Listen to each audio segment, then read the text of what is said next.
In this lesson, we're going to dive into the intricate world of lens selection.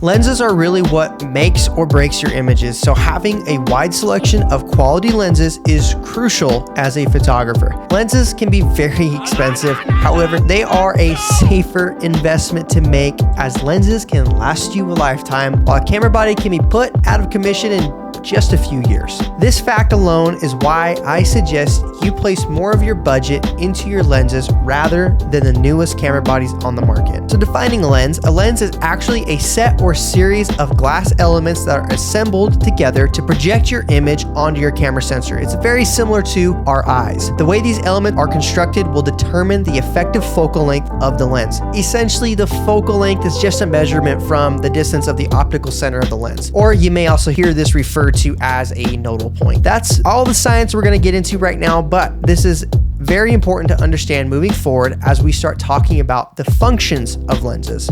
There are two things I want you to think about when you're thinking about choosing a lens for a particular job. The first is distortion and the second is compression. Distortion and compression can be an amazing tool for a photographer to use to creatively make a photograph. However, it can also ruin an image. Distortion is when your image displays the curvature of the lens elements in your image. Compression is exactly how it sounds. It's the amount of depth or lack thereof created by the lens. Distortion is often removed in post-production using software plugins and the given metadata from the lens. However, there is a DNA that comes with each lens that cannot be removed, which is why understanding distortion is important. The same can be said for compression as well. I'll use the following example of the human face for you. Look how the face changes shapes as we move back and forth through the most common focal lengths found in photography bags. The wider the focal length, the more elongated the face is. The longer the focal length, the more squared and compressed the face looks. This is the best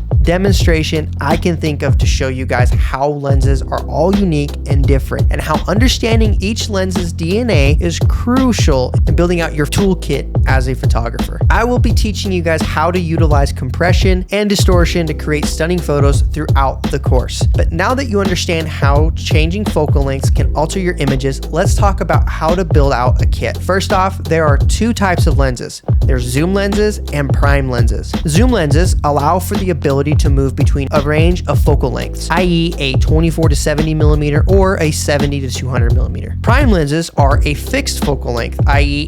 50 millimeter or 85 millimeter only. There are pros and cons for each style of lens for you to consider. Zooms are convenient and fast and versatile. They allow for you to capture multiple perspectives without having to move from your position. Their versatility means that they are great at many things, but a master of none. They are often limited by the maximum aperture settings, which limits the amount of bokeh that you can create. Also, they are arguably less sharp due to the moving elements inside of the body. Professional level zoom lenses are also very, very expensive. Prime lenses are super sharp and often compared with wider maximum aperture settings. The trade-off is the fact that you'll have to carry more lenses in your bag and you're gonna have to change lenses more often. I personally use both zooms and primes as I find myself in situations where both are appropriate. Choosing whether to have a set of primes or zooms is all based on your needs. Go figure. If you are a wedding and portrait photographer, well, then you're probably gonna want a 35 millimeter, 50 millimeter, and 85 millimeter focal length in your bag. Now you can accomplish that by buying a prime lens of each of these focal lengths, or you can buy what is often referred to as the holy trinity of lenses. These are a 16 to 35 millimeter, a 24 to 70 millimeter, and a 70 to 200 millimeter. Again, that comes down to personal preference and needs, and the great thing is you have options. Now let's talk about how to go about sifting through your options. First is how to read and interpret a lens description. Let's take a look at this.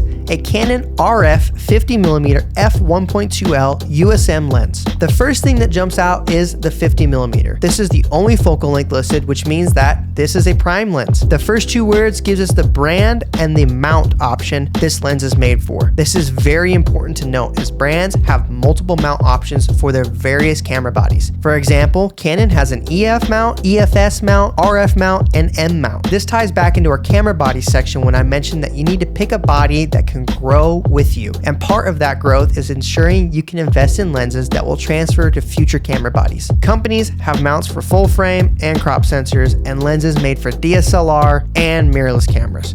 Do your research. Again, make sure you take a look at my buying guide and don't hesitate to contact a rep at your local camera store if you have any more questions. There's nothing worse than buying a lens that doesn't fit your camera body. So let's move on to the next part, which is f1.2. Now I'm going to go into greater detail about aperture in the settings section, but for the sake of understanding lenses, I'll describe it briefly here. Aperture essentially determines how much light you're going to let into your camera. This is accomplished by an iris that opens and closes depending on the setting you choose. The lower the number, or f-stop, the wider the iris and more light that is let through. The iris is made up of a series of blades which determines the shape of bokeh in your background. In this lens's case, it reaches a maximum aperture of 1.2 and utilizes 10 rounded aperture blades. Again, there are a ton of rabbit holes you can go down on the internet if you want to know more past what I just told you. The L just represents the style of lens in this case. L lenses are Canon's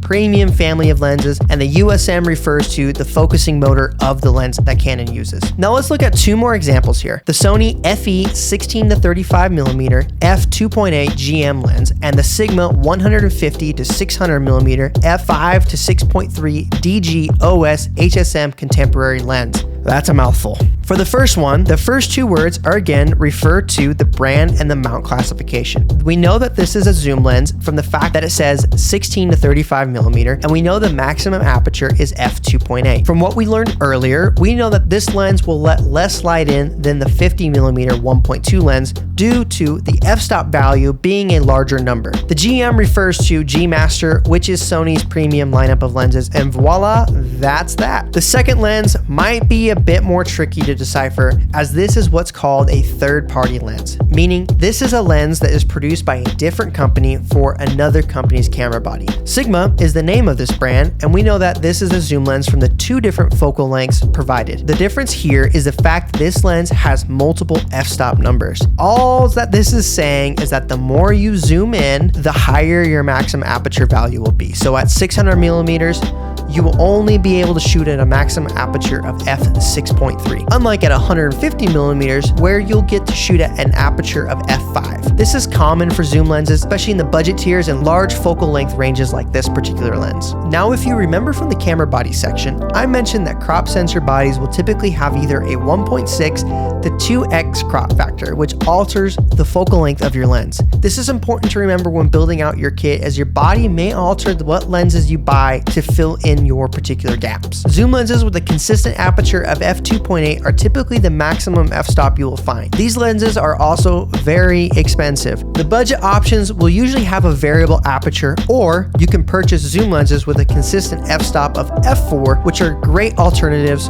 for the price. The main takeaway about f-stops is this: the wider you want the f-stop to go, then the more money you're gonna have to shell out. On the prime side of things, this is also the case. However, you can find budget options like what is called the Nifty 50 from Canon, which is an aperture of f1.8. This cheap little lens packs a punch and is a great starter for portraits. And I promise I will explain focal lengths more throughout the course. Frankly, deciding on a focal length and understanding how to use those focal lengths, distortions, and compressions is what sets photographers apart from the rest. This lesson was designed to give you an understanding of how to read a lens description and to give you a base understanding of the different lens builds out there for you to build out your kit. These are tools, and tools are designed to fill a need. Make sure you know the need you are wanting to be filled before pulling the trigger on a lens. Most of you just stick with the kit lens and learn and improve and figure out what is holding you back and what tool will open up new possibilities for you.